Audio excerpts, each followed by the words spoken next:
The story kicks off right after a brutal battle. Bodies are scattered everywhere, and a massive monster is roaming the battlefield. A group of warriors steps up, and of course, like most bad guys, this monster can't talk without moving his lips. He mocks the humans for thinking they could ever defeat him. We learn that shadow worlds are the greatest calamity humanity has ever faced, steadily covering the world in black fog. Nobody knows what's inside, but one thing's certain: if the fog touches land, no living creature survives. The only way to save the world: conquer the shadow worlds. No pressure. One brave hero challenges the dragon, calling him Boromir, not to be confused with the Lord of the Rings guy who can't even survive one movie. Despite a pile of dead comrades around him, this hero boldly declares he'll be the one to end this nightmare. Boromir, clearly not amused, preps a fire breath. Cue Mr. Obvious from the squad yelling, "Here it comes." Thanks, man. Totally wouldn't have noticed the giant fireball. Luckily, Shield Guy is ready, only for the attack to vanish because our protagonist, Desir Herman, cancels it with his spell. Poor Shield Guy finally had a chance to shine, and Desir snatched it away. Boromir tries a stronger attack, but Desir shuts that down too. He proudly announces that his magical pattern analysis is complete,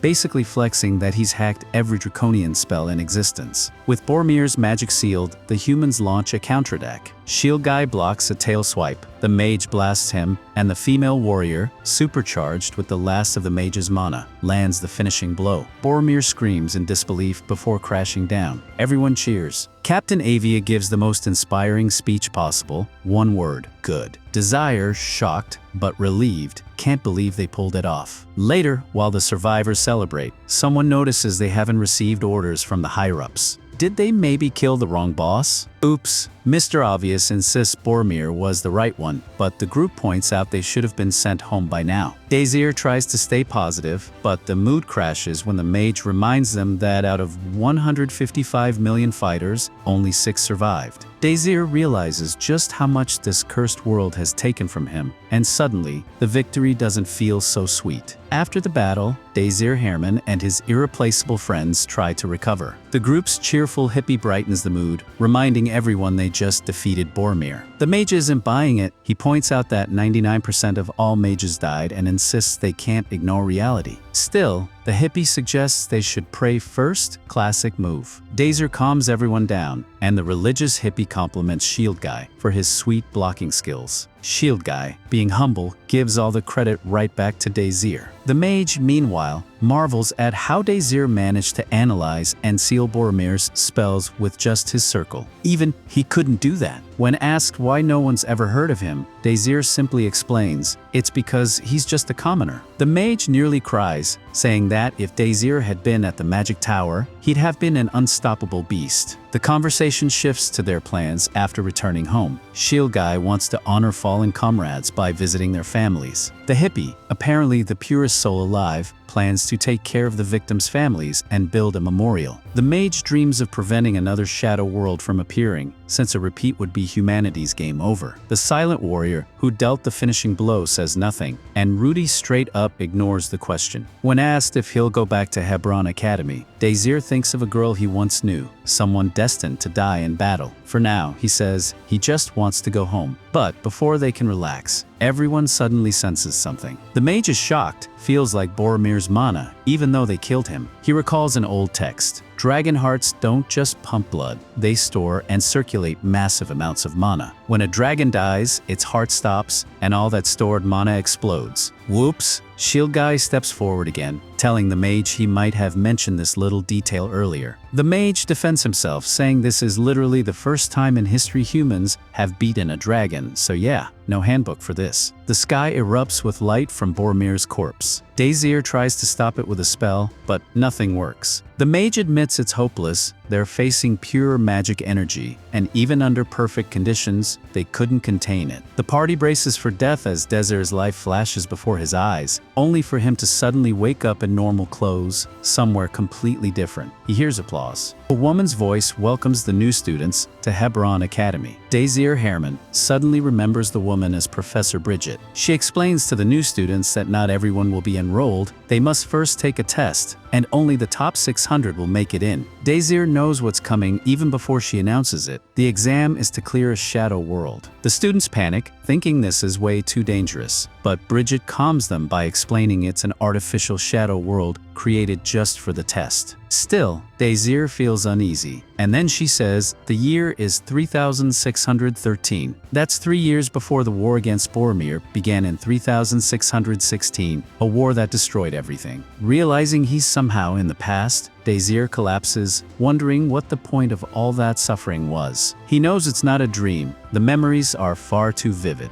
Before he can process it, a fiery girl storms over, introduces herself as Azest Kingscrown, and declares she'll be his mentor. Desir recalls that she's a prodigy of fire magic and once ranked first in the academy. Shocked to learn he's a commoner, she bluntly reminds him that even if he passes the test, he'll be shoved into the beta class, because this academy loves its discrimination. Nobles go to alpha class, commoners to beta class, talent be damned. Inside, Azest wonders why Desir isn't more amazed by the academy. He tries to say he's seen a similar building before, but she scoffs, nothing like this exists. Just then, they run into Elhim Triquincy, the water mage. Azest and Elhim immediately start trading insults like kids on a playground. He mocks her height, she mocks his arrogance. She reminds him she beat him once, but he insists he let her win. Elhim notes Desir's polite silence, but bursts out laughing when he learns Desir is a commoner. He helpfully warns Desir that even if he somehow passes, he'll still end up in beta class, so maybe he shouldn't bother at all. Classic jerk move. Soon after, the students are called to begin the test. Azest is fired up, demanding Desir pass no matter what. Desir, meanwhile, grows more certain he's in the past and looks around anxiously, relieved that a certain someone isn't there. But then, a familiar voice calls out. It's Romantica Aru. Desir is stunned. In his memories, she died, leaving him devastated. Yet here she is, alive, with no idea who he is. She scolds him for staring around like a weirdo and asks how he knows her name. Thinking fast, Desir says he saw it on the screen, there in the same testing group.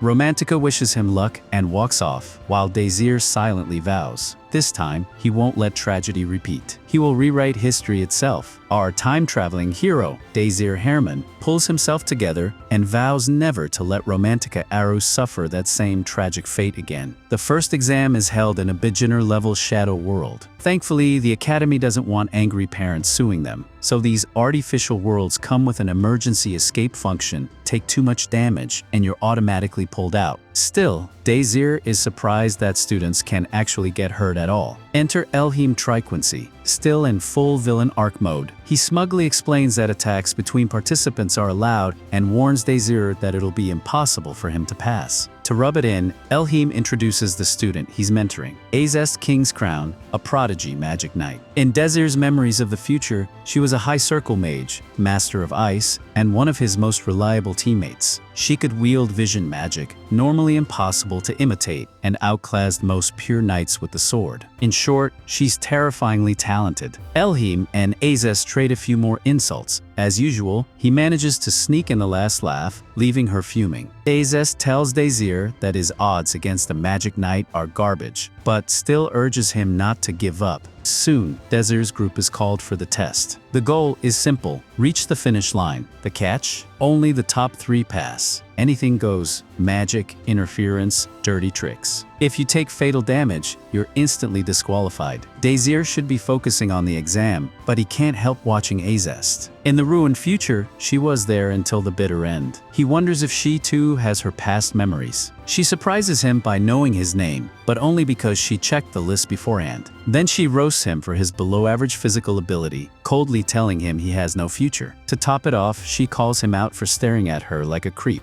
She assures him she won't bother wasting time attacking weaklings anyway. Desir quickly realizes this is not yet the loyal teammate he once knew. The race begins. Azest takes off like someone just told her the cafeteria was serving free desserts. Romantica runs after her, but pauses to apologize to a tiny furball she bumps into. Desir can't help but smile. Yep, she still loves cute things. Romantica, however, has no idea what he means by still and wonders if this guy is hitting on her in the middle of an exam. Annoyed, she tells him to focus on the race. Desir can't help himself, he's missed her too much. Romantica gets even more irritated until Desir suddenly saves her from a random fireball. The attacker, a hot-headed student named Eggs, is furious at being interrupted and swings his fire rod again. But Romantica doesn't need babysitting, she counters, and wipes him out. His disqualification is promptly announced to everyone. Poor Eggs scrambled right out of the test. Romantica Eru thanks Desir Herman for the save, then immediately gets annoyed by his dumb face. The two are falling behind, so Romantica decides to show her true skill and casts Arrow Sweep. Up on the sidelines, a higher-up with a ponytail nods, everything's going smoothly, and the examiners are impressed a magic knight is competing this year. They snicker when they see a weak commoner in the same group as her, pitying the poor kid, except one inspector stares intently at Desir like she smells something interesting. A follower of Azest thinks he can just tail her to victory, but Romantica's powerful wind nearly pins him in place. Azest slices through the gust like it's paper. The drooling fan ends up hugged by Mother Nature, courtesy of a giant tree, and is promptly eliminated. Another fool gets knocked out too, leaving only 3 participants. Romantica smiles, thinking everyone's passing, until she notices Desir and tells him to quit. His face, she says, is the reason he should give up.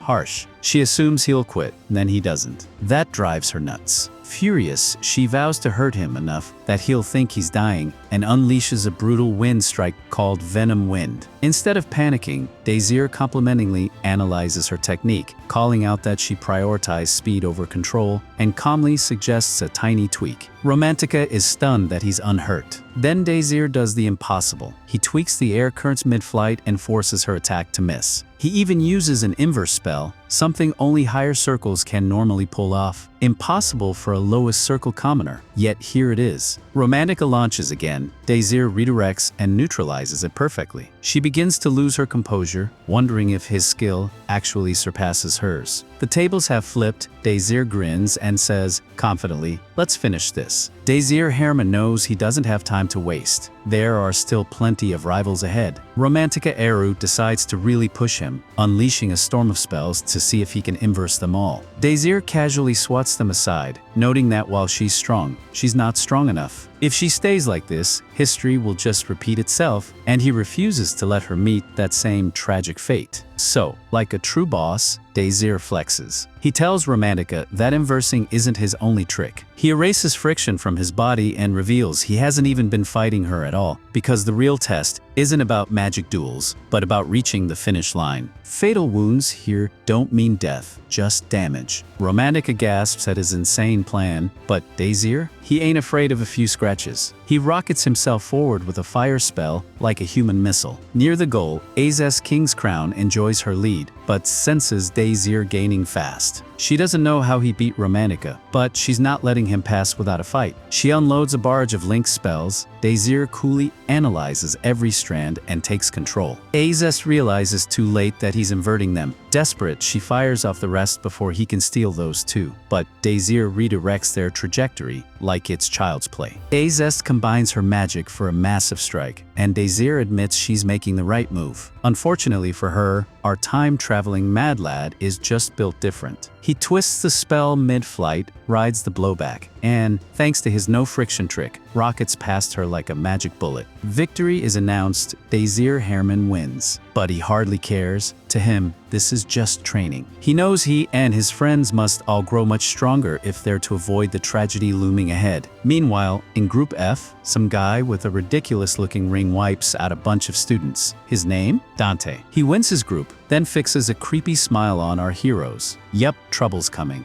Elsewhere, the Academy's higher-ups gather to assign students to their classes. As always, they sneer that no commoner will ever enter the Alpha class, claiming it exists only to nurture the chosen ones. In their view, commoners should be grateful just to set foot inside Hebrian Academy. Their arrogance is cut short when the old headmaster, who looks like he hasn't shaved once in his life, announces that there's been a recommendation. Professor Bridget has personally nominated Desir Herman for the Alpha class. Confident in her choice, she insists he belongs there. Later, the results are posted. Desir checks the list and finds himself placed in Beta class. He doesn't mind for himself, himself, but he quickly spots Romantica Eru, who is visibly shaken to see her name among the beta students. Romantica, depressed by the rundown classroom, listens as Bridget explains the system. A mage's ability is measured by circles, with first circle at the bottom and seventh circle at the peak. Alpha class requires at least circle 2, while every student here is circle 1. Their magic is so weak that they aren't even qualified to challenge real shadow worlds. For Romantica, being stuck in beta is humiliating enough. But to make matters worse, she's stuck in the same class as Desir, the smiling commoner who beat a magic knight. His grin only fuels her frustration. Meanwhile, Bridget admits privately that she failed to sway the other professors. The nobles on the council flatly refuse to allow a commoner into Alpha, no matter his talent. This infuriates Desir, not just because of his own rejection, but because countless gifted commoners are being ignored due to prejudice. He resolves to awaken as many hidden talents as possible, no matter what it takes. Later, Romantica continues sulking when Dante, a smug Alpha student, approaches her. Dante reveals his goal is to join Blue Moon, the most prestigious party at the academy, made up entirely of Alpha elites. He claims Romantica's skills and noble lineage make her a perfect candidate to join as well. Romantica considers it, since joining Blue Moon could earn her a transfer into Alpha class. But Dante reveals the price. She'll also have to date him. Romantica is floored by his arrogance, pointing out this is the very first time they've met. Dante, unfazed, smoothly claims it was love at first sight. To seal the deal, he presents her with a keepsake from his hometown, a token traditionally given to someone a man loves. Romantica is left stunned and speechless by his audacity. That's when a voice cuts in behind her. She turns to see Desir Herman standing right there. Desir Herman explains to Romantica Eru that he's not trying to date her, he just wants her to join his party. Of course, she's leaning toward the strongest party in the academy instead, but Desir knows all too well that in the future, that choice was her biggest mistake. She brushes him off, telling him to beat it, so Desir leaves her a sealed letter to read later. Romantica mocks him, assuming it's full of embarrassing love confessions, but he insists it's for her own good and should be destroyed after reading. One peek, and her smug smile vanishes, her face twisting into fury. Desir, already long gone, knew that would push her buttons. Not long after, Desir finally tracks down the blue-haired boy he's been searching for, Pram Schneider. In the previous timeline, Pram became one of the fastest swordsmen alive, despite minimal training. This time, with proper guidance, Desir knows his potential could be limitless. Romantica barges in, still salty, demanding to know what secret Desir has on her. He tells her to hush and watch Pram's practice instead. Romantica, instantly smitten, declares that Pram is too adorable and practically wants to adopt him like a pet. When Pram chooses a greatsword, both she and Desir are shocked. He looks way too tiny for the weapon. Still, Pram politely introduces himself, but his opponent, a red-headed mullet sporting a business in the front, party in the back look, refuses to even acknowledge a beta-class reject. The match begins, and Mr. Mullet is immediately stunned by Pram's natural ability. Romantica is impressed, but Desir notices the boy is swinging wildly without technique. Sure enough, as Pram moves in for what should have been a winning strike, his opponent dodges and counters. The Mullet Man, revealed to be Pearl, is declared the winner. But Pearl isn't satisfied. He keeps wailing on Pram while the referee does absolutely nothing. Desir jumps in, pointing out the fight is already over. Pearl threatens him too, but Desir fires back with his sharp tongue, asking if Pearl is upset because Pram's attacks hurt too much, or just jealous of someone clearly more talented. Enraged, Pearl loses his cool and attacks, but Desir blocks it with his arm. Calmly, Desir reminds him he already won. Then, with a frighteningly serious look, asks what more he could possibly want. That's enough to send Pearl storming off, vowing to remember Desir's face. Later, Pram patches Desir up, but Desir explains he used magic to block most of the damage. Pram apologizes for dragging him into it, but Desir insists it was his choice to step in. Meanwhile, Romantica is still obsessing over how adorable Pram is, and Desir has to tell her to calm down before she tries to smuggle the kid home. Pram thanks Desir for rescuing him and promises to return the favor someday. Later, Desir pulls Romantica aside for a private talk, mostly to calm her down. He assures her he hasn't told a soul about what he knows. However, he reveals something heavier. The professors are already aware of it, and that's why she was dumped into the beta class despite her noble title and impressive skills. Desir lays it out clearly. Romantica's family only bought their noble status. She actually has commoner blood, and to the professors, that makes her nothing more than trash. Romantica clings to the idea that Dante will protect her if she joins his group, but Desir reminds her that Dante openly called commoners filthy lowlives, not exactly boyfriend of the year material. Instead,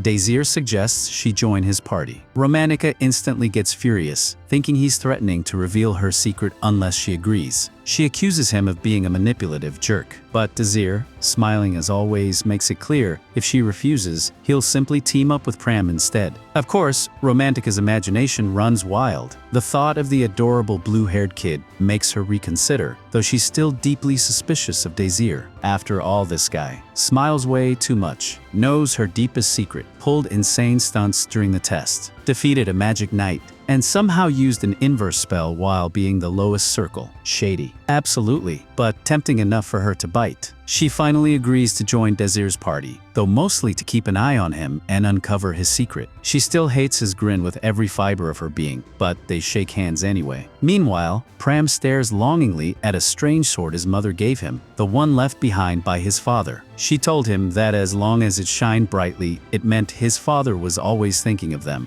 Unfortunately, the moment poor Pram touches it, the sword crumbles to pieces. Luckily, that part was just a dream. Talk about emotional damage. Later, the trio meets with Professor Bridget to officially apply as a party. Snacks are served, because nothing screams serious business like cookies and tea, but Bridget eventually gets to the point. She asks Desir why he wants to form a party. He gives a simple answer. He plans to reach the Alpha class by winning the ranking tournament. Bridget reminds him that's no small feat, but Desir is already well aware. She explains that the ranking tournament determines each grade's pecking order. Both Alpha and Beta students compete, but to enter, a party must have between 3 and 6 members. The exam takes the form of battles between two parties, with the winning team's rank rising. However, having more members doesn't automatically guarantee victory, since individual contributions are also assessed. Students can earn rank in many ways, and the tournament's purpose is to test the full range of their skills. The strongest parties eventually advance to the final rounds, which take place inside a shadow world. Any student who places within the top 9 is given the title of single ranker, a title that allows them to transfer from the beta class to the alpha class. But as Romantica points out, not a single beta student has ever achieved this before. It's no surprise, since the alphas always hold overwhelming advantages, making the tournament feel completely one-sided. Still, Desir isn't discouraged. Instead, he shocks everyone by saying that's exactly why it's worth doing.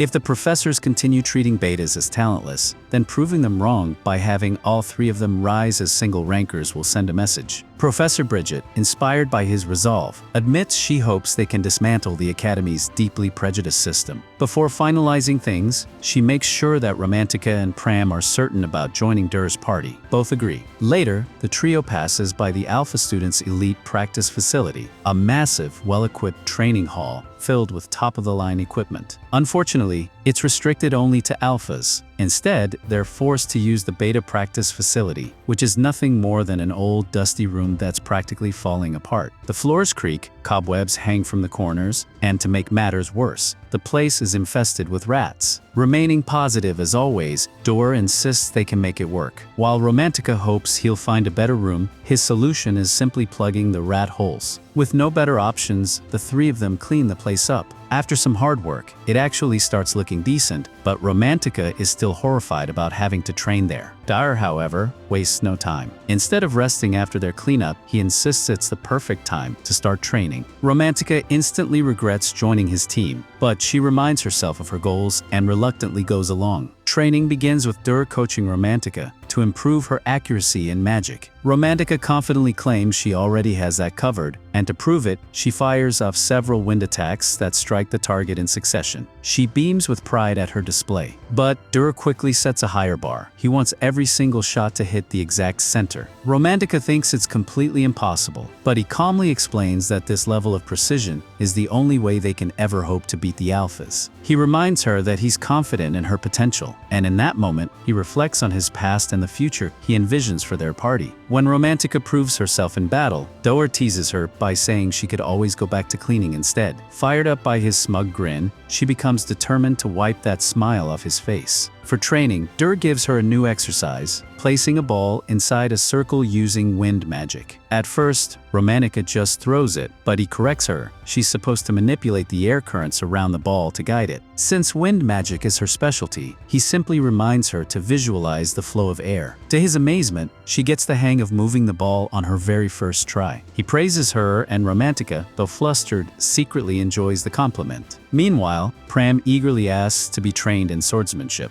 But to his shock, Desir tells him there's nothing he can teach him. According to Desir, Pram has already perfected the basics of sword mastery and should be strong enough to win in the ranking tournament as he is now. Pram doesn't believe this, especially after Desir had to save him earlier. But Desir insists he knows Pram's true potential because his strength in the future was unforgettable. Desir also points out that Pram should be using a much lighter weapon, specifically a rapier, as it would suit his fighting style far better. Clearly upset, Pram hesitates to explain why he doesn't use one. When Desir presses, saying it affects the strength of their whole party, Pram finally asks him to come with him somewhere private. Leaving Romantica behind to continue her own practice, they head to Pram's dorm room. There, Pram reveals the truth. He has no idea who his father is. His father disappeared long ago, leaving only his mother, a commoner, to raise him. The one thing his father left behind was a rapier sword. When Desir sees it, he instantly recognizes it. It's the very same weapon Pram wielded in the future. The sword is incredibly light, perfect for him. Pram explains that when he learned his father had left it to him, he immediately dedicated himself to the path of the sword, hoping that one day he could face his father as a worthy son capable of wielding it. On her deathbed, his mother told him never to seek out his father, explaining that his father lived in a world completely different from theirs. As a noble, having a child with a commoner was considered a disgrace. If Pram had revealed himself, he would never have survived. She never even told him his father's name. Her last act was to protect him. Still, Pram admits he desperately wants to find his father, which is why he enrolled in Heaven Academy, hoping for clues. He then reveals his anger. The rapier, the sword his father left him, was dismissed by others as worthless, not even something worthy of a nobleman. Pram breaks down, admitting that he once believed his father left him the rapier out of love, but now he sees that might not be the case. Heartbroken, he vows never to use that sword again. The next day, training is in full swing.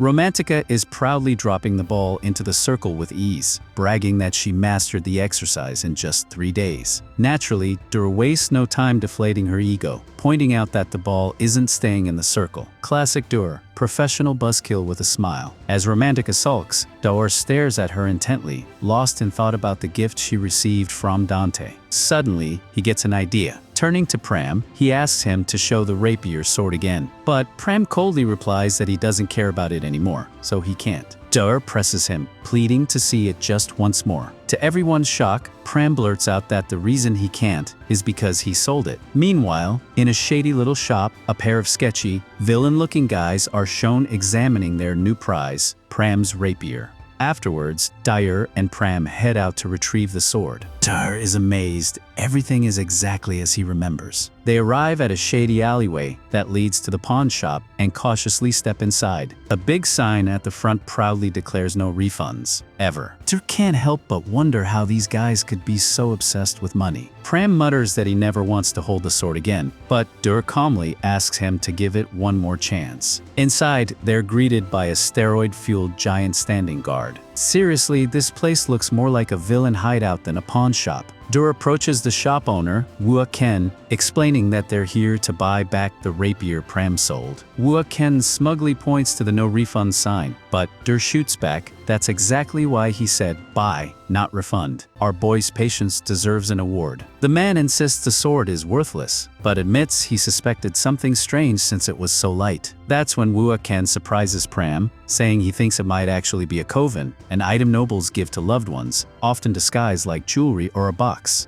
Desir, being Desir, already figured that out. He recalls seeing something similar when that earring-wearing creep Dante gave Romantica a gift.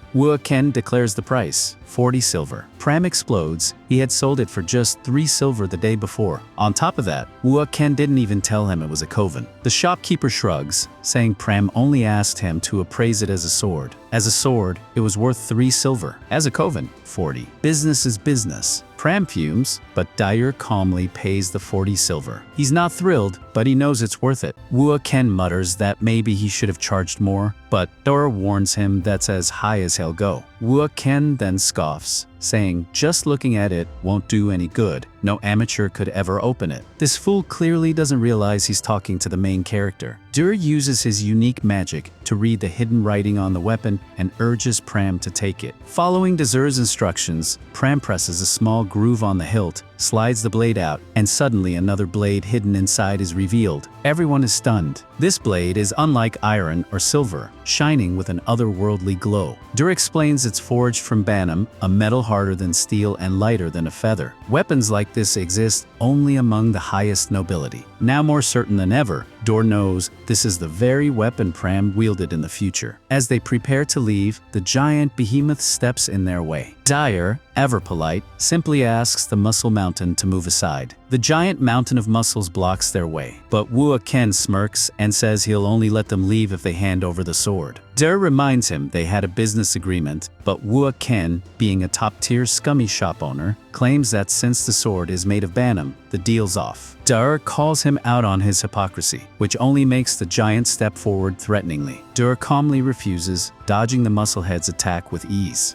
Ken yells at the brute to finish them already, but everyone's surprised when Pram steps up. Pram actually hates fighting, but seeing someone about to harm Desir pushes him over the edge. Desir teases him, reminding him he swore he'd never touch the sword again. But he's just messing with him and encourages Pram to show what he's capable of. Desir knows this sword perfectly matches Pram's style, but he's still concerned. The giant's attacks could be fatal if they land, and Pram is inexperienced. Then it happens. Pram begins to glow, determination blazing in his eyes. Even the brute seems excited to see this. He lunges, but Pram instantly counters and dodges. His speed is unreal, almost too fast to see. He lands several hits, though they're shallow cuts, and Desir realizes Pram's still learning how to gauge his strikes with the rapier. The giant starts adapting to Pram's speed, and if the fight drags on, Pram will be in trouble. He goes for the brute's vitals, but the giant predicts it easily. Things start to look grim until Desir yells at him to believe in your father. That's when Pram notices the writing on the sword and feels inspired. He doesn't know how Desir could have known all this, but it doesn't matter. He's determined to win for Desir, who believed in him. Pram charges in again, but Desir shouts in alarm as the giant sees the attack coming. Pram proves everyone wrong, slicing straight through the behemoth's weapon and knocking him out cold. He credits the sword, and by extension his father, for being the reason he's still alive. They get ready to leave, but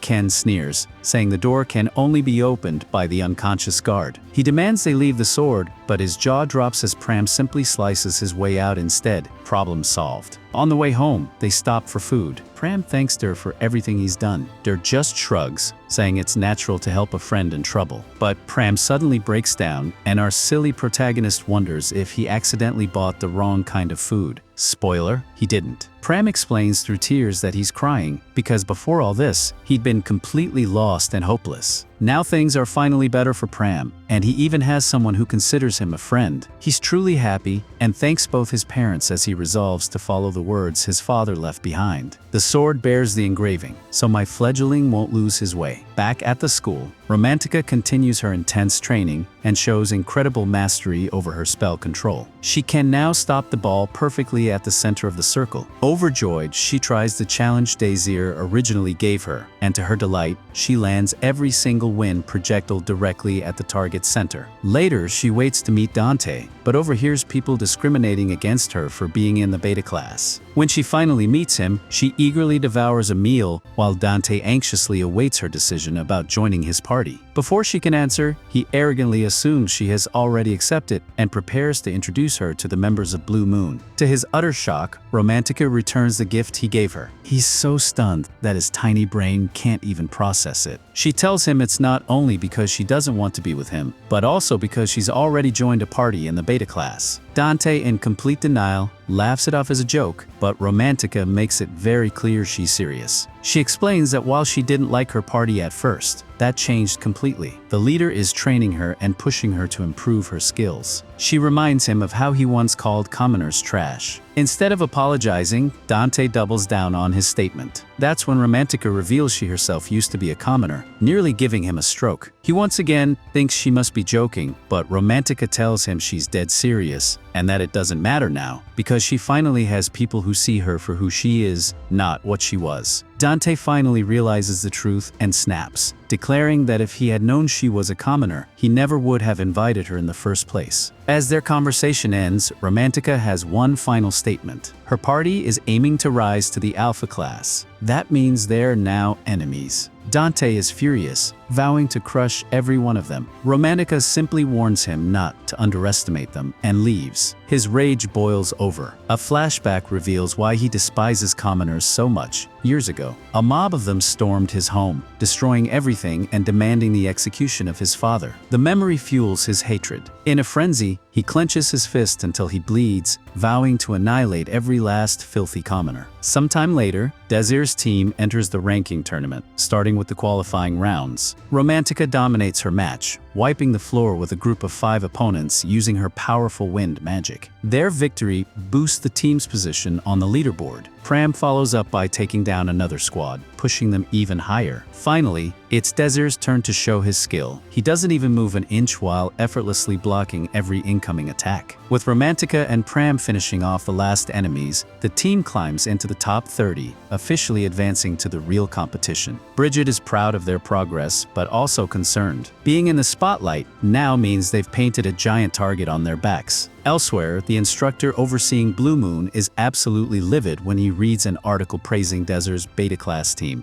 The article highlights how this unprecedented squad has broken into the top 30 and speculates they could become the first ever beta team promoted to Alpha class. Enraged, the instructor refuses to let trash students taint the pride of Alpha. He calls the Blue Moon members together and makes his orders chillingly clear. During the final round, they must use any means necessary to eliminate Desir's team. They cannot, under any circumstances, allow them to rise. He singles out As, the leader of the first Blue Moon group, reminding her she has already fought Desir. Ys calmly assures him she's confident she can defeat him this time. After all, she's never forgotten the humiliation of suffering her first defeat at his hands. She vows to erase that stain on her record by crushing him completely. Later, Dante and Pearl approach Ais. At first, she assumes they're questioning her leadership, but instead, they voice their own grudges. Pearl demands the right to take down Pram, while Dante insists on personally dealing with Romantica. Though she argues teamwork gives them a higher chance of winning, Ys understands their hatred and reluctantly agrees. Still, she makes one condition crystal clear: Desir is off limits. She alone will defeat him. Meanwhile, Desir observes how much Romantica and Pram have improved, wondering if they're ready for the next stage. His teammates eagerly anticipate more training for the final round, but Desir surprises them. Instead of battle drills, he announces a special regimen. He leads them into the vast academy library, where he presents them with stacks of books. Romantica is stunned when Dur announces that their special regimen is actually studying history. She's promptly reminded to stay quiet. Distractions won't help. Dur explains that the final round of the ranking tournament will take place in a shadow world created by the Academy, where historical incidents are recreated. To succeed, they must prevent these events from occurring. Knowing the history will help them, though they won't know which incidents will appear. Dur casually tells them he just picked some incidents at random, but in reality, being from the future, he already knows exactly what the shadow world will present. During their studies, Romantica teases Pram for admiring Dur so much, drawing the teacher's sharp attention. Dur, smiling like a fierce dictator, demands they get back to work. his authoritarian tone leaving no room for joking. Moments later, the team is shocked when Ace approaches. The tension is palpable until Romantica breaks the silence, asking her what she wants. Ace notes that it's been 2 months since their last fight, and Dur compliments her for joining Blue Moon. He thinks she deserves a spot in the strongest party, but Ace questions whether it truly is the strongest without Desir. Ace formally declares war against Dur. He takes the news in stride, noting that it's typical of someone who respects her rival enough to show courtesy. She underestimated him before, but vows to defeat him with everything she has this time. Dur beams. His goal was to ignite her fighting spirit, and it's clearly worked. His mission has always been to make his friends stronger, so they can change the future, and now he looks forward to fighting alongside a powered-up Ace. The day of the ranking tournament finally arrives. Multiple portals have been set up at the center of the stadium. Reporters swarm instructors, and townspeople pack the stands. The noise is deafening. The event is a major spectacle. Dur's friends notice that he's wearing his tie properly today. Dur explains that normally he doesn't, he just finds it uncomfortable. But Romantica had assumed it was so he could show off his chest. The group jokes around, keeping the mood light. Desir is happy to see that no one seems nervous. They're ready for what's coming. All teams head to center stage, and the large crowd erupts in cheers. One spectator doubts Dur looks intimidating despite all the hype, while a blue-haired girl tells him to focus. A long-haired jerk reminds everyone that a guy like Dur isn't worth worrying about. Meanwhile, a voice announces that the final round will begin shortly, explaining that to clear the shadow world, teams must successfully navigate the recreated historical incidents. The final round of the ranking tournament begins. A voice explains that participants must solve a specific incident in the shadow world. They can use any methods to succeed, but fatal damage results in immediate disqualification. Everyone sizes each other up, throwing dirty looks across the battlefield. Contributing more to clearing the shadow world earns more points, and the top 9 players will receive the coveted title of single rankers. Desir and his team start at the very bottom of the rankings. He calmly explains that to become single rankers, they either need to clear the shadow world themselves or defeat every other participant. The gates open and the crowd erupts. The portals glow ominously, and the teams enter one by one. Desir's team is last. He reassures his friends, telling them not to worry, they can do anything if they set their minds to it. Once inside, they are randomly separated. A voice informs Dur that everyone's location has been assigned. Determined, he decides his first objective is to find his teammates. Suddenly, an ice bolt strikes him. A blue-haired girl from earlier is amazed by her luck in finding him first. Desir, on the other hand, is stunned by how famous he has become. She wastes no time attacking, but Dur effortlessly melts her ice attack with fire. Things escalate when she demonstrates that she can use 2 spells at once, casting Aqua Wave while maintaining a defensive spell. Dur reacts with another fire attack, causing steam to fill the area, and notices her clever tactic. She places the defensive spell in front of the offensive one to freeze it in place. He commends her ingenuity, noting that such tactics are expected from an alpha-class mage. She isn't finished. Using wind magic, she violently throws all the shards of ice from her previous attacks, explaining with pride that her magic is something a commoner like Dur could never hope to wield. She sneers, asking if he has any last words before tearing him apart. Desir, completely unfazed, admires her confidence. Then he deliberately gets under her skin, pointing out that she should be aiming for his vitals, and notes that her control over her spells is lacking. Furious, she yells at him to shut his mouth, but Dur knows he has already gotten into her head. Finally, Desir stops teasing. With a simple snap of his fingers, he obliterates her entire attack, leaving her shocked and realizing that she is dealing with someone far beyond her expectations. She has no clue how Dur managed it, but it slowly dawns on her. He's using inverse spells. With that realization, she understands that Dur now has full control of the fight. Calmly, he begins teaching her a harsh lesson. You should never underestimate your opponent, he says, and you must always think about your next step. Those are the basics of war. Watch closely and ingrain it in your mind. Dur finishes collecting all the shards of her spells, consolidating them into a massive crystal, and sends it hurtling straight back at her. The girl, clearly overconfident, scoffs, "There's no way a commoner's magic could beat me." She assumes she can easily stop his attack with her shield. But Desir is done teaching. He shatters the giant crystal, bypassing her defense entirely, and defeats her effortlessly. An announcement of her defeat echoes through the arena. Desir calmly points out, almost casually, and that is just one of many to come. Elsewhere in the shadow world, a frazzled little nerd wandered around, complaining about the heat in his random location. He wished for some sun protection, but paused to enjoy the breeze, only to be obliterated by a powerful spell from Romantica. His disqualification was promptly announced. With 27 participants remaining, we see that Romantica and Pram had luckily been transported near each other. Romantica found it adorable that Pram was worried about Desir.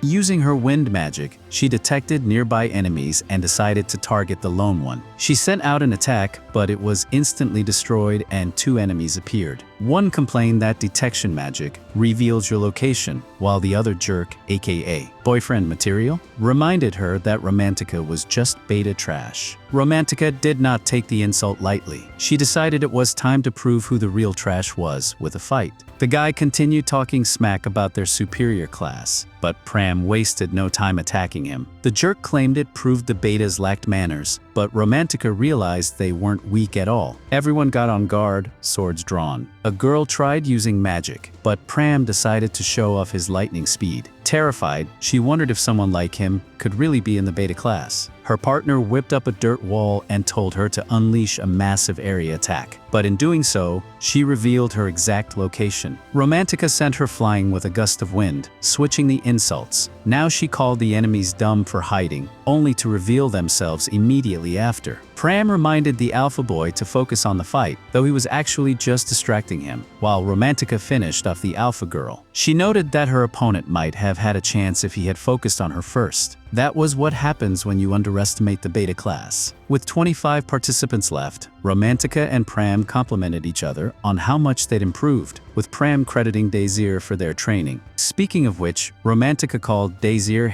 out from hiding, knowing he had been watching. Desir was amazed by their progress, stating that he knew they could handle it on their own. Romantica realized Desir had been the person she attacked earlier. She thought she had grown strong, but he had destroyed her spell effortlessly. Desir complimented her performance and even gave her head a friendly pat, though she protested furiously, reminding him she wasn't a dog. The fun and games were over. As Desir noticed a storm brewing, red lightning scorched the sky, and something strange happened at a nearby clock tower. A massive fire attack erupted, and some poor soul was instantly obliterated by another team. With 18 participants remaining, Desir explained the 2 paths to promotion into the alpha class. Either finish first by clearing the shadow world or survive and place in the top 9. Desir was realistic. Clearing the shadow world was basically impossible since the other teams would gang up on them. Finishing in the top 9 was their only hope, relying on the other teams knocking each other out. Romantica thought it would be much harder than he made it sound, while Pram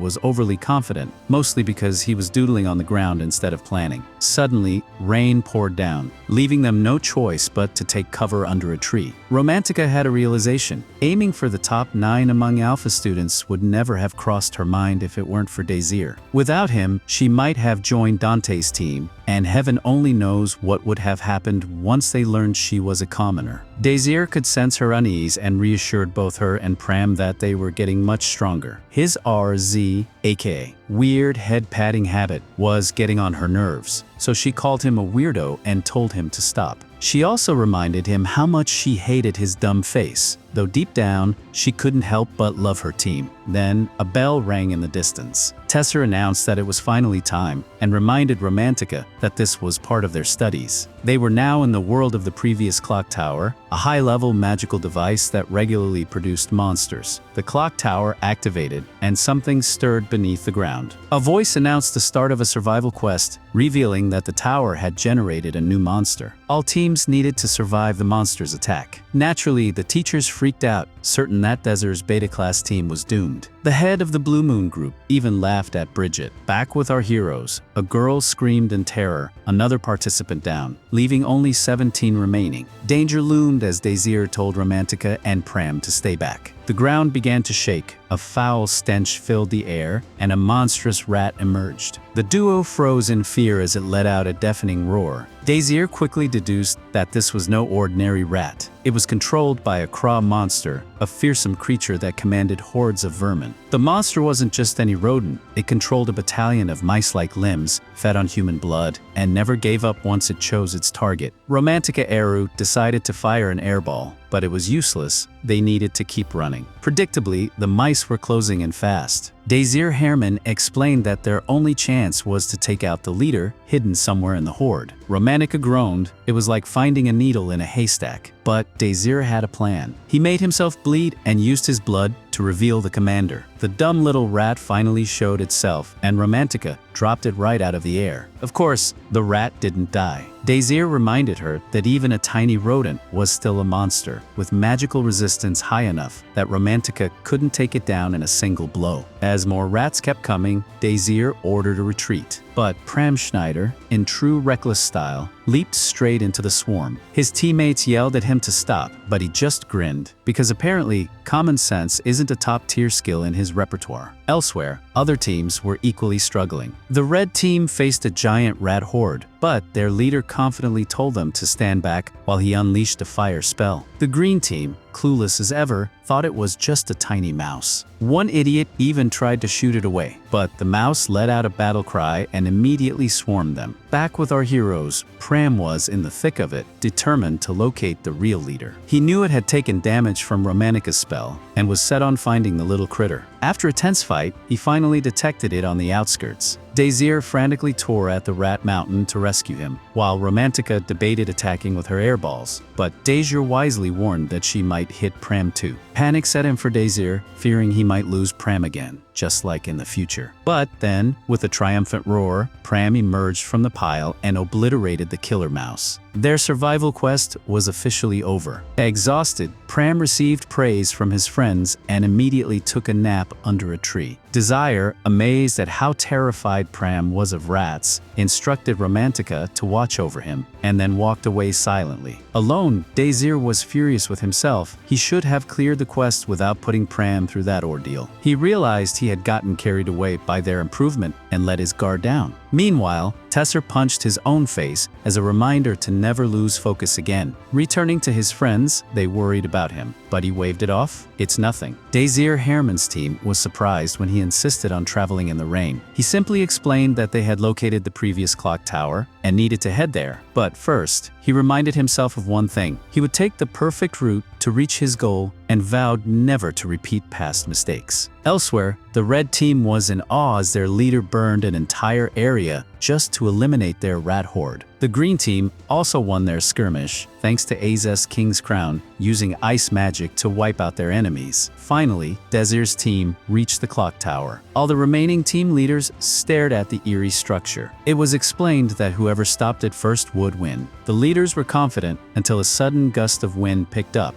Azest quickly realized it wasn't just any wind. A relentless barrage of magical attacks hit them, even taking out two of her teammates. Clearly, another team was responsible. Azest noted that the detection and attack had been nearly simultaneous. Only one person could pull off such a stunt. As it turns out, Romantica Aru was up in the tower. Two more participants were eliminated, leaving only 15 players. Zadig Zarian and his two goons began climbing the tower, fending off waves of air attacks. Romantica was at the top, performing brilliantly, but apologized to Desir, since the other team's defenses were blocking most of her attacks. Their cover was blown, but Desir wasn't worried. No problem. We'll just focus on another team, he said. Romantica stared at him, incredulous. Are you insane? That will make all the teams converge here, she demanded. Desir just smiled and revealed that gathering everyone was part of his plan. Trust me, he said. With that, Romantica opened fire on the green team. The two members had no idea what was coming and were swiftly eliminated. 13 participants remained. Desir prepared something using his abilities on a wall. Meanwhile, Azest ordered Dante to open the tower door, but were shocked to see the red and green teams already facing off. The red team's leader, Gabriel, wondered if Azest's team had been the attackers outside, while the green team claimed the same. Both accused Azest of the despicable act. She demanded proof, and Gabriel explained no one else could use that many high-level spells at once except them. Azest realized that no one would believe her if she explained it was a beta-class student, and finally understood that this was Desir's plan. Everything was working perfectly. Gabriel, furious and ready to retaliate, was momentarily held back when Azest told her goons to stay behind. She confidently declared she'd handle them, but it only made Gabriel more annoyed. He unleashed a ferocious fire attack, While one of his fanboys raved, "Our leader is the strongest flame mage." The fanboy got absolutely obliterated by Azest King's crown, and she even froze another one of them for good measure. The green team decided to team up with the red team, seeing it as their only shot at becoming single rankers, but Desir held them off effortlessly. The battle echoed throughout the tower, but it ended sooner than expected. Surprisingly, Desir revealed that his plan hadn't actually worked. No announcements had been made, meaning no one had been eliminated. Tension built as the team heard someone ascending the stairs. It was Azest's team. She explained that she had only locked the other teams in place. Desir had hoped they'd destroy each other, but Azest ruined his plan. She thought it was dumb and suggested everyone pair off against their counterparts. Azest declared, "If you really think you deserve to be single rankers, prove it." She then used her ice magic to isolate everyone on the next floor, and the fight officially began. Dante charged straight at Romantica, while Percival Aescunitz reminded Pram that he had his own opponent to face. Desir seemed in bad shape, but Azest assured him that the attack hadn't been enough to end him. She was right, he had just been faking. He used a spell called Stonebreak, turning the stone that hit Azest into a dangerous snake. Azest froze it just in time, but Desir followed up with his inversing magic, shattering her ice and filling the area with dust. He wasn't taking the offensive yet, simply hoping that reinforcements would arrive in time. Down below, Pram had taken control of his fight. He switched swords, confusing Percival, who angrily lunged at him. He expected to destroy the little kid, but couldn't land a single hit. Percival quickly realized that Pram was now a completely different fighter. With a swift kick to the chest, Pram left Percival wondering how he had gotten so strong in such a short time. Pram refused to reveal his secrets, which only made Percival enraged. "Beta trash," he yelled. Meanwhile, Dante was having an easier time. He fended off Romantica's attacks with confidence, wondering if that was all she had. Romantica realized her mana was dangerously low, and that she was at a severe disadvantage in close combat. Dante was ready to end her. Luckily, Desir's magic destroyed an ice pillar, temporarily obscuring Dante's vision. He thought it wouldn't be a problem, but Romantica nearly landed a hit. Her attacks continued, leaving Dante baffled. "How does she know my location?" he wondered. Romantica realized she would have to end the fight herself. While fog still lingered, Dante had an item that cleared it, instantly retaking control of the fight. He nearly sliced Romantica Eru to pieces, and she immediately recognized the necklace around his neck. It was the gift she had returned to him after rejecting him. Dante sneered, "This little necklace is far too good for a commoner." Romantica, growing sassy, snapped back, "We're all students, regardless of status. We're all human, and that will never change." She was exhausted from the endless segregation, but Dante looked disgusted at the thought of a noble being compared to a commoner. "Tell me, what's the difference between us?" she demanded. "For me, everything." Dante spat. "Class, strength, talent. You were different from the moment you were born." Memories of what commoners did to his father fueled his hatred, and he refused to see them as equals. Romantica, unaware of his past, just thought he was a lunatic. Dante knew she wouldn't understand, so he decided to make her learn the hard way. He surrounded the battlefield with fire. Romantica countered with wind magic, but Dante was too skilled, knocking her back. Pram rushed to her side, and she revealed she had barely survived. Dante told Percival Aescunitz to stand back as he prepared to slaughter all the filthy commoners. Romantica needed time to restore her mana, so Pram tried to buy her some, but he was quickly swallowed by Dante's attack. Dante charged directly at Romantica, only for Pram to free himself and rescue her, which made Dante even angrier. Percival reminded Dante that Pram was his target, but Dante had completely lost his mind and declared he would end them both. Pram realized that Dante tunnel-visioned on Romantica, so he used that to his advantage. Romantica knew she couldn't defeat Dante in her current state and would only slow Pram down. She came up with a plan: lure Dante somewhere else. Pram refused. He wasn't letting her sacrifice herself. "All three of us will become single rankers," he proclaimed. "None of us will be left behind." He remembered the words of their fearless leader, Desir Herman, and reminded Romantica how much stronger they were now. She told him to stop smiling. It reminded her too much of Desir's stupid face, but he couldn't help it. Thanking him for the inspiration, Romantica prepared for battle. Meanwhile, Azest King's Crown told her team that this fight wouldn't end like the entrance ceremony. Desir was was ready to. Azest unleashed insanely powerful magic, only for Desir to destroy it effortlessly. She tried to enhance her mobility, but Desir countered that as well. Her next attack was obliterated with just a snap of his fingers. Even when she encased herself in ice to avoid his follow-up fire magic, Desir was impressed. She had no scratches at all.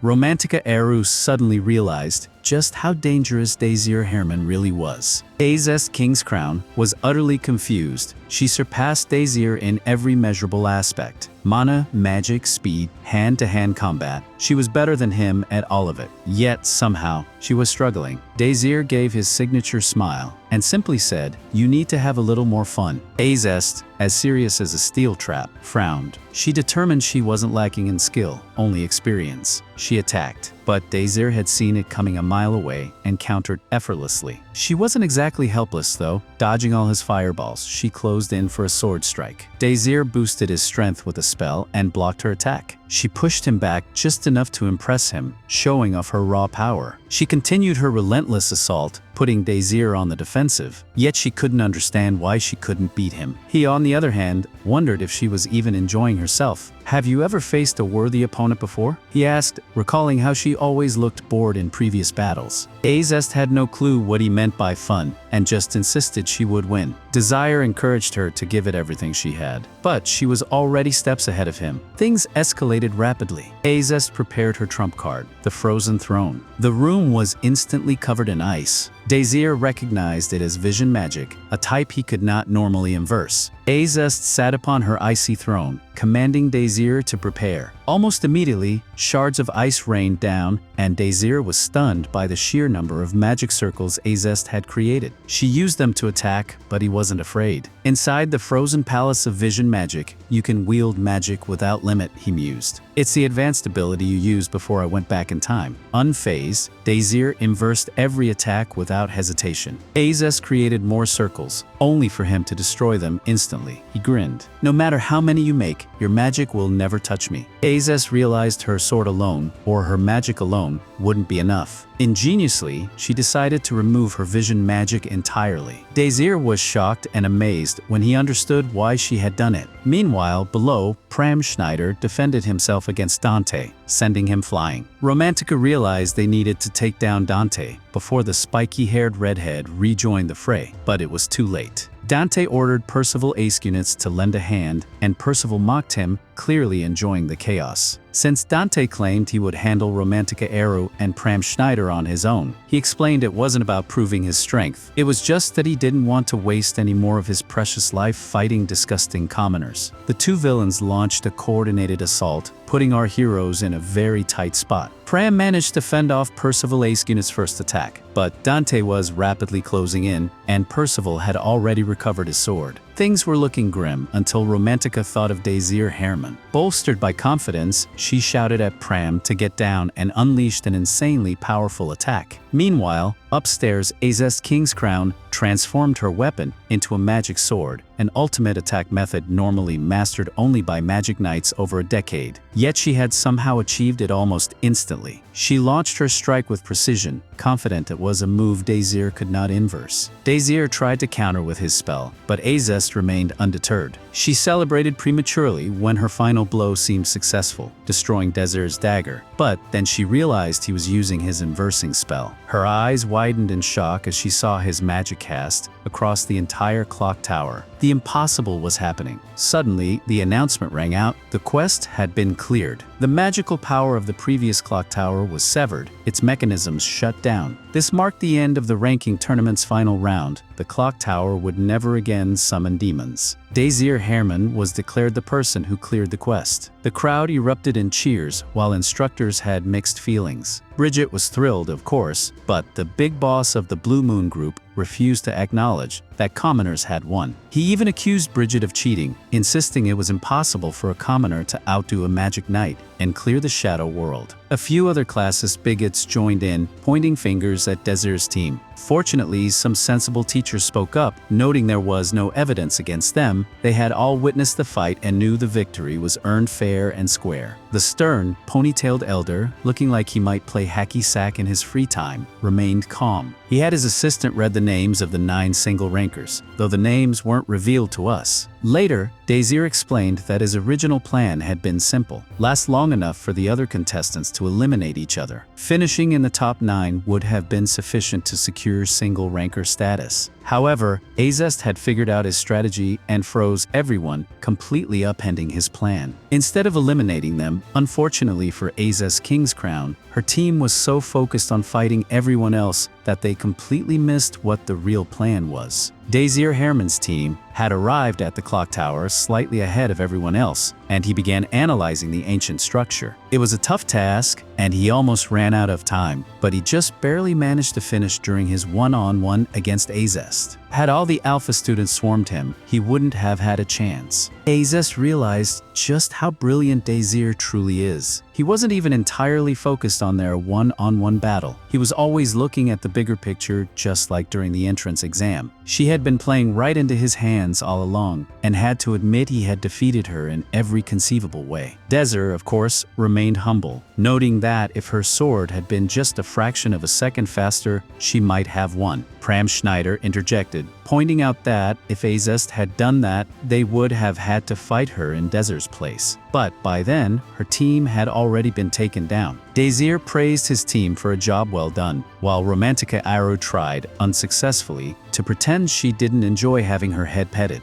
Their bond was clearly very strong. Depressingly for her, Azest had to leave to see Professor Fairman, the instructor in charge of the Blue Moon group. Before she left, she swallowed her pride and asked Desir if she could join his training group. Romantica yelled at him not to let her, but Desir casually told Azest to meet them at the training area in the mornings and after school. Romantica was furious, of course, but Azest grumbled and left. Next, Desir's team went to see Bridget, eagerly awaiting confirmation of their single ranker status. To their surprise, she brought out a massive cake from a bakery so popular that people line up half a day just to nibble crumbs from the floor. The cakes are so coveted that reservations are booked 3 years in advance. Romantica assumed this was a sign of bad news, but Bridget revealed it was just a joke. She congratulated the 3 of them on officially becoming single rankers, making them the first commoners ever promoted to the Alpha class. They celebrated by shoving enormous amounts of cake into their mouths. Desir thanked Bridget for her help,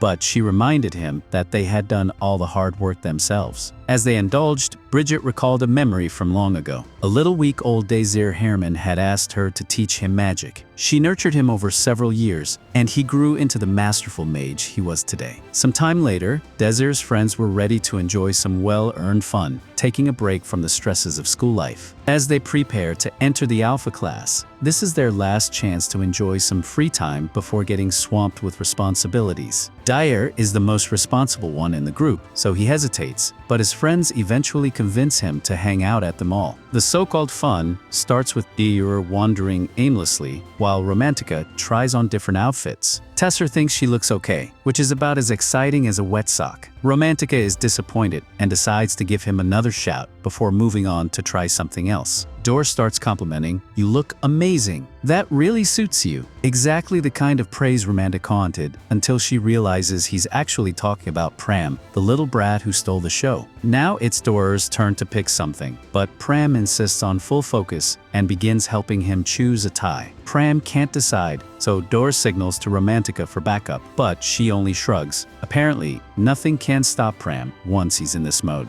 After what feels like an eternity of bending over and indecision, the ordeal ends. Romantica can't believe Pram spent more time shopping than she did, but seeing how happy he is, she shrugs and they move on to the next area. Suddenly, Ys appears, announcing she likes a change of pace now and then. Things get awkward, so Dor invites her to tag along. S misinterprets the invitation as a rematch for the ranking tournament. Dor protests, but she laughs, revealing it was just a joke, though judging by her deadpan face, it's impossible to tell. The group joins the others at an arcade. Pram focuses intensely on a claw machine and actually wins a prize. Romantica celebrates, but their joy is short-lived when Dor brings Ys along. Strangely, Ys swaps places with Pram, letting him sit next to his favorite person, Dor, which solves most problems, except Romantica can't believe she was betrayed. Dor suggests playing air hockey, but Pram gets upset when he ends up on the opposite team. Romantica, already angry, shoots a dirty look at Ys. The game begins and things get intense. Desir reminds Romantica that they're facing the Academy's top swordsman and magic knight, warning her not to underestimate the opponent. Romantica, ever defiant, insists she's ready, though she clearly has no idea just how serious this is. Meanwhile, Pram declares he's going to finish the game in a flash. Pram can't stand being on the opposite team and insists on pairing up with Desir for the next match. The game begins and Pram starts things off. Desir must rely on his lightning-fast reaction time to return the puck, while Ys refuses to let anything slip past her. Then it's Romantica's turn. She smashes the puck past both defenders, who can hardly believe their eyes. She reveals that challenging her at air hockey was a huge mistake. She specializes in wind magic, and she's ready to school them. Desir protests, calling it unfair, but Azest doesn't care. Panic sets in as Azest uses her ice magic to redirect the puck, scoring a point. Romantica, fueled by frustration and determination, powers up even further, and the intense match continues. Desir gets momentarily distracted thinking about the future, but Romantica snaps him back to reality as the puck comes flying at him. He instantly inverses Ys's ice magic and launches the puck back, scoring impressively.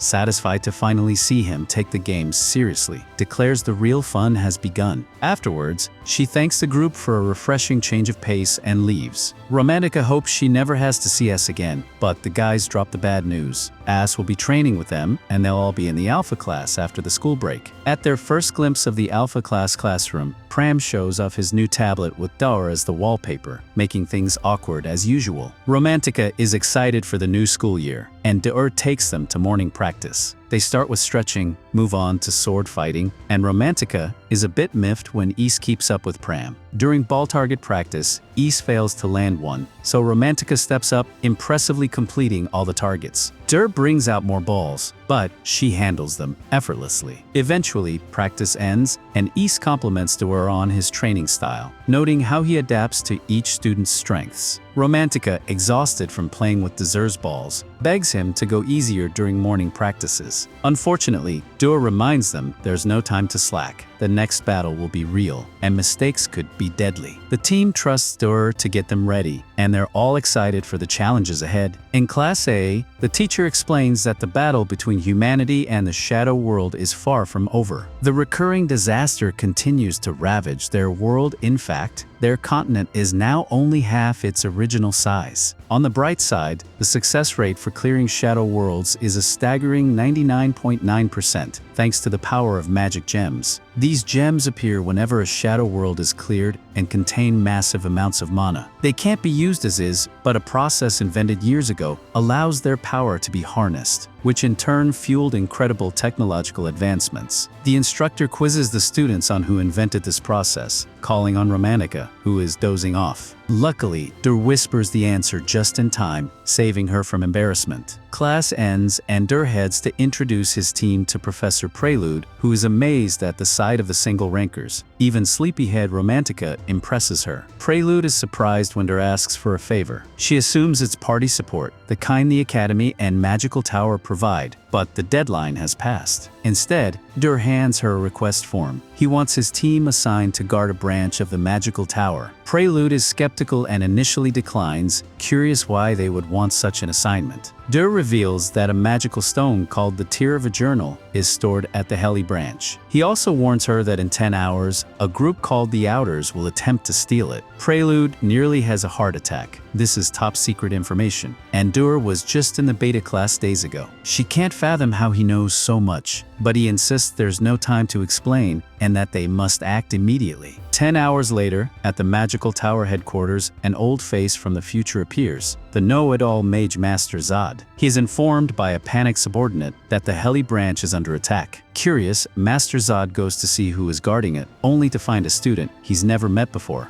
Somewhere outside the Tower of Magic, a kid is running with a pile of bread in his hands. He accidentally bumps into a huge, one-eyed guy and falls. but the stranger levitates the bread back into place. The kid apologizes nervously, and the massive, serious-looking man asks if he's hurt. The kid assures him he's fine, and the stranger helps him up, curious why he's in such a rush. The kid explains he has a little brother at home who's starving. The big guy advises him to hurry, but warns him to be careful, as nights can get dangerous. Then, unexpectedly, he drops the bread and crushes it underfoot, the exact type of trouble he was talking about. He tells the kid to be more careful next time and walks away. Just as the kid breathes a sigh of relief, someone appears beside him, contemplating ending the kid's life. The big guy decides to let him live, and we see the weak little kid is actually Desir Herman. Meanwhile, the big guy arrives at the Tower of Magic, slipping on a mask. He rallies his goons, a massive army of soldiers, and orders them to prepare spells. Fire and ice rain down on the tower, but its powerful shield holds strong. Not one to be easily impressed, the big guy expected nothing less. He unleashes a second wave, this time using physical attacks. The tower's defense can't block two types of attacks at once, he declares. The barge puts immense pressure on the barrier, which eventually shatters. The goons storm in, clashing with guards inside. Sword fights erupt everywhere, but the big boss, Kraken, notices something odd about the guards. Moving through the chaos, Kraken goes invisible, calling the guards fools for leaving their posts. He arrives at his target, the tier of a journal. Surrounding the magical gem with his men, he unleashes every spell in their arsenal, but the barrier holds. Annoyed, Kraken orders everyone aside and casts Earth Rage, obliterating the barrier and the protective box. He stares in awe at the brilliant, high-tier gem before him. Just then, everyone freezes as a surprisingly girly voice calls them out. "You, the Outers, stop what you're doing." Shocked, they see it's not a random girl, but Pram Schneider, calmly telling them to surrender. Confused, the invaders wonder what a kid is even doing here. Kraken, trying to hide his gem, wonders how this little guy knew they were Outers, while Pram silently sizes up the masked big guy, Kraken, and instantly recognizes his strength. Not getting an answer, Kraken orders his men to take out the kid.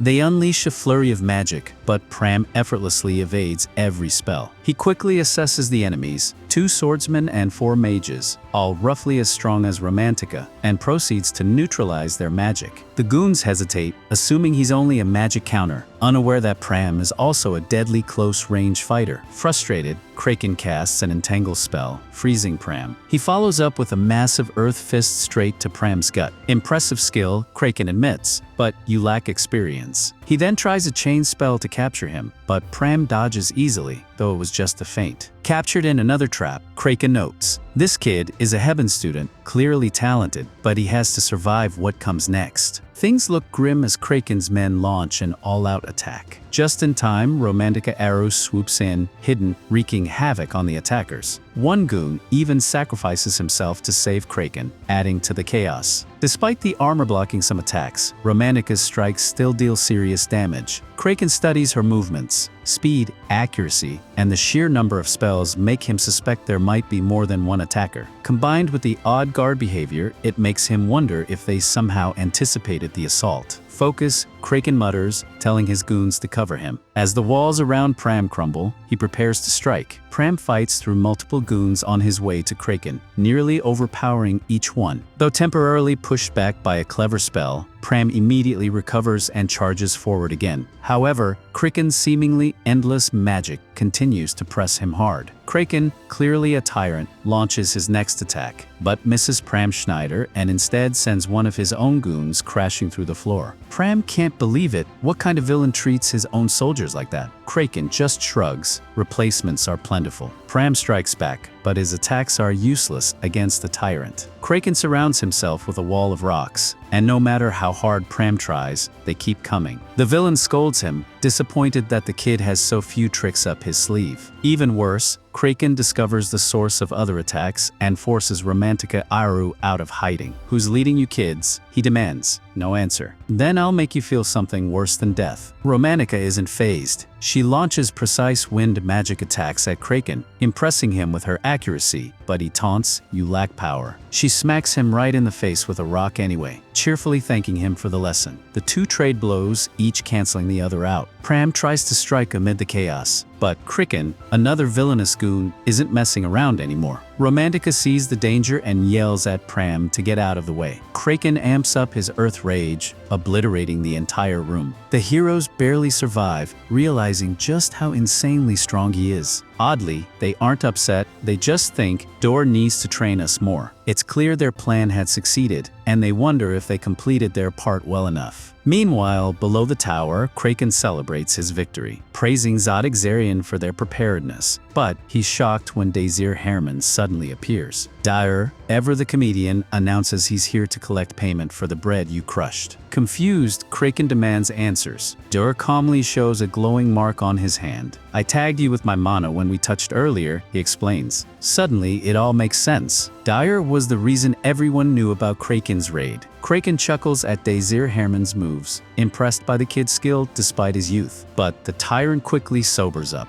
"You'll regret everything," he growls, preparing a massive attack called Doom Fist, which causes fists to erupt from every wall in the tunnel. Desir casually obliterates them all, proving his prowess. He calmly tells Kraken it's time to return what he stole. Kraken attacks repeatedly, but every spell fails. He wonders if Desir is somehow inversing his magic, but that seems impossible, so he doubles down with an even bigger attack, which Desir also handles effortlessly. Approaching Kraken, Desir remains unbothered as the villain threatens to destroy the gem if he comes closer. "Go ahead, do whatever you want," Desir says coldly. Kraken is stunned but regains composure. He tries to counter, only to find himself trapped under Desir's gravity control. Desir takes the gem back effortlessly and even draws mana from the unprocessed artifact. When Kraken protests, Desir shrugs. "You don't need to know how I do it," then pushes him into the ground. But Kraken touches his mask, unleashing a surge of power that transforms him into a terrifying magical beast. He punches Desir hard, sending him flying. Desir defends himself just in time, but Kraken follows up with increasingly ferocious attacks. Desir dodges, counters with fire magic, and holds his ground. Kraken explains that at Desir's current level, ordinary spells won't harm him, and ominously offers only two options: die by magic or by fist. Kraken charges, relentless and refusing to give Desir time to inverse anything. Desir barely evades each strike, earning a begrudging compliment from Kraken for his persistence. Finally, the villain summons a massive weapon and declares that Desir's fate is sealed. Kraken unleashes his full power, and Desir Herman casts several defensive spells to keep him in check. But Kraken refuses to be held back, smashing the area into rubble. He laughs triumphantly, claiming victory and taunting, "You should have never challenged the Outers." Suddenly, Kraken's weapon crumbles to pieces. Desir is surprisingly unscathed. Calmly, he explains that Kraken's spell was rare, which is why it took him longer than usual, but now he's learned to inverse it too. Shocked and powerless, Kraken watches as Desir begins dismantling him. Desir creates a massive fireball from a gem, obliterating Kraken entirely. Victorious, Desir ponders the identity of his opponent and glimpses his own future, reflecting on the role he plays in this timeline. His friends arrive at the magical tower headquarters, and they celebrate their triumph. A curious lady asks if Desir is certain about his reward for protecting the tier of a journal. With a confident grin, Desir reveals his wish: to play chess against the master of the magical tower, Azest. The lady thinks it's an odd request, but admits the master himself is eccentric enough to accept. At his destination, Desir is greeted by Azest, his irreplaceable friend, and undeniably the strongest mage, now and in the future. Desir admits he's a bit nervous, and they sit down for a game. Zod laments he only has 27 minutes before a meeting, but Desir surprises him by requesting a game using the herb method,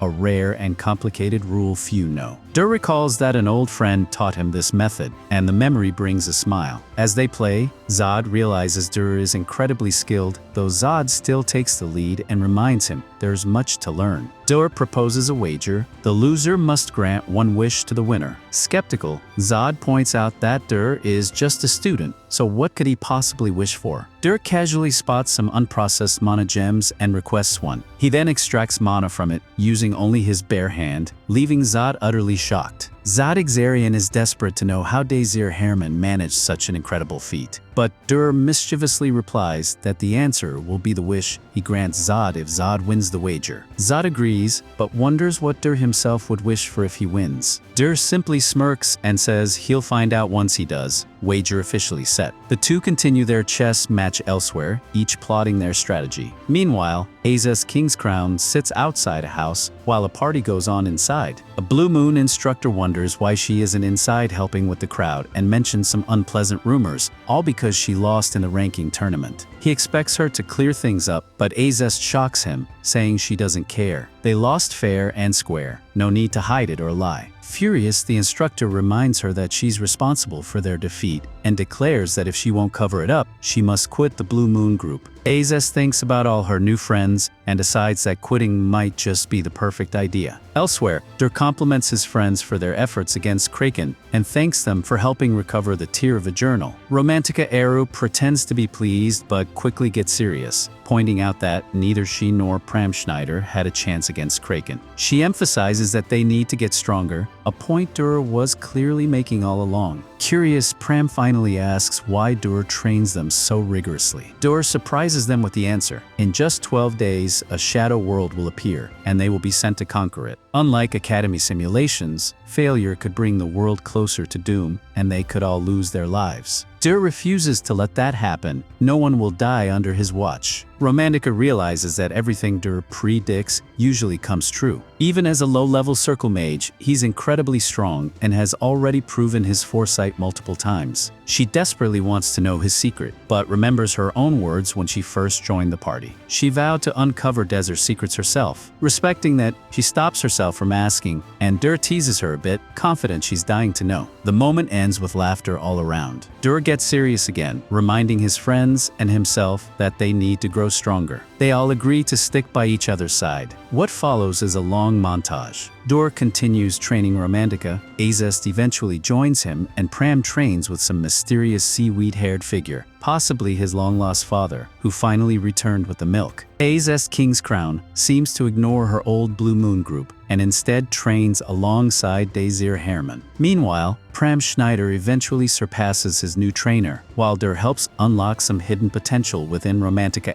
Azest completes her training as well, leading to a hilariously awkward moment with Desir. Let's just say some magical sparks fly, literally and figuratively. Finally, the day Desir predicted arrives. Alarms blare, and an emergency announcement confirms that a shadow world has appeared. All students are ordered to report to the auditorium. Romantica, who really loves wearing the school's combat uniform, strikes a pose, and Desir compliments her and Pram, saying they both look great. They step through the teleportation gate, with Azest joining them. Romantica finally accepts Azest, realizing that they will need her help in the battles ahead. Desir is certain that this moment is exactly why he was sent back in time. Determined to change their fate, he ensures all his friends are ready for what's to come, proclaiming confidently, "We will save the world." Thanks for watching this full Season 1 recap.